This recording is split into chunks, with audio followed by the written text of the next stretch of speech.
So you're thinking about jumping into freight brokerage, right? And I bet I know it's on your mind. The money. But here's the thing. What if everything you think you know about making a profit in this business is, well, just plain wrong?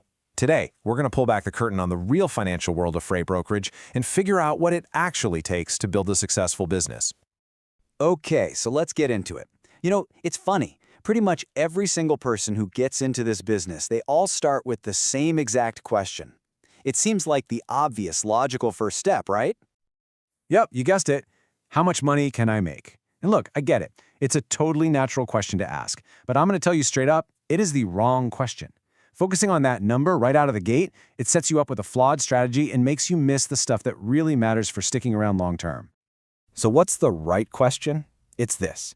How does money actually move around in this business? And more importantly, where does it get lost? See, that right there, that's the question that separates the pros from the rookies. When you shift your focus from making money to keeping money, everything changes. And this isn't some motivational speech. This is just the hard financial reality of the game. All right, let's dive into the biggest, most common financial trap out there. Seriously, almost every new broker falls for this one. I like to call it the gross margin myth. Okay, check this out. It seems super simple, right? The shipper pays you $2,500, you pay the carrier $2,200, boom, $300 in gross margin. Looks good on paper. But here's the trap. This is exactly where the danger is. New brokers see that $300 and that's where their thinking stops. And that, my friends, is the beginning of the end. I need to be crystal clear on this because if you get nothing else from this, get this. That $300, it is not your income. It is not your profit. Think of it as just a starting point, a number that's about to go on a very dangerous journey. And this slide just lays it all out, doesn't it? The beginner sees $300 and immediately starts thinking, awesome, what can I spend this on? But the professional sees that same $300 and thinks, okay, how do I protect this from all the things that are about to try and kill it? Claims, delays, mistakes, you name it. Your real income is whatever's left standing at the end of that battle. So, where does all that money go? I mean, it doesn't just, poof, disappear into thin air. Nope. It gets slowly and quietly eaten alive by the day-to-day realities of this business. It's truly a death by 1,000 cuts. Let's just take one big, painful example, a cargo claim. And don't think of this as some rare, once-in-a-lifetime disaster. This stuff happens. It's part of the job. And a single $5,000 claim can be absolutely devastating. Its real impact is way, way bigger than you think. I mean, just do the math. If you're making that $300 gross margin we talked about, you would need to book and manage over 16 perfect loads, 16 loads where nothing goes wrong, just to get back to zero from that one claim. We're talking about weeks of your hard work just gone, wiped out in a single moment. But you know what?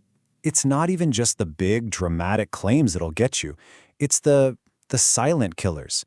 It's the shipper who takes 60, maybe 90 days to pay you, totally wrecking your cash flow. It's all those hours you spend on the phone fixing problems, time you're not getting paid for.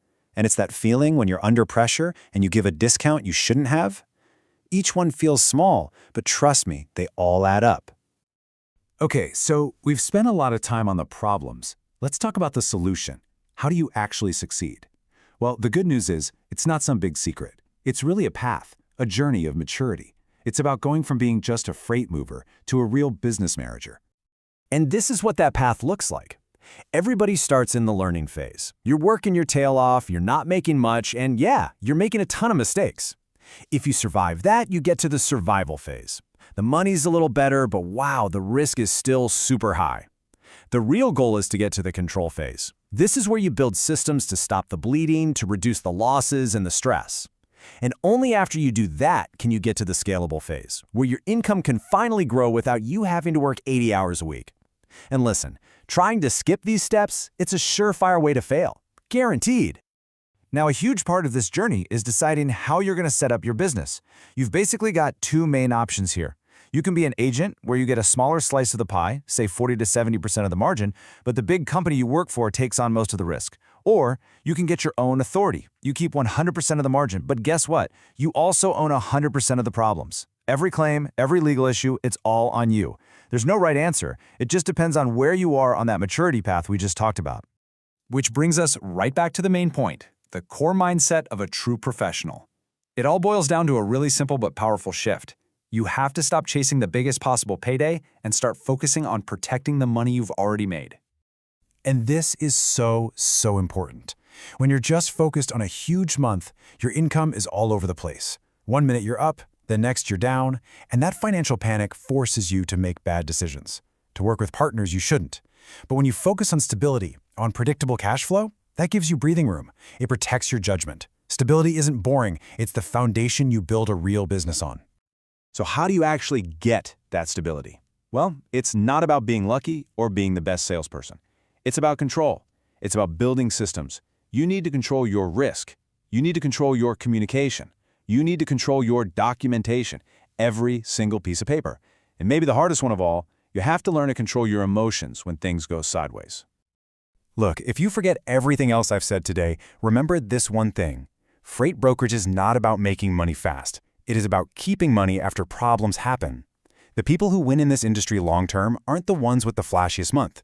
They're the ones who are still standing after a bad month because they knew how to protect themselves. So I'm going to leave you with a question to chew on. Just for a minute. Forget about finding that next big high-margin load. Instead, ask yourself this. What is one simple system, it could be a checklist, a new rule for yourself, anything. What is one thing you can build today to start protecting the income you already have? Because that is where the real work of building a business actually begins.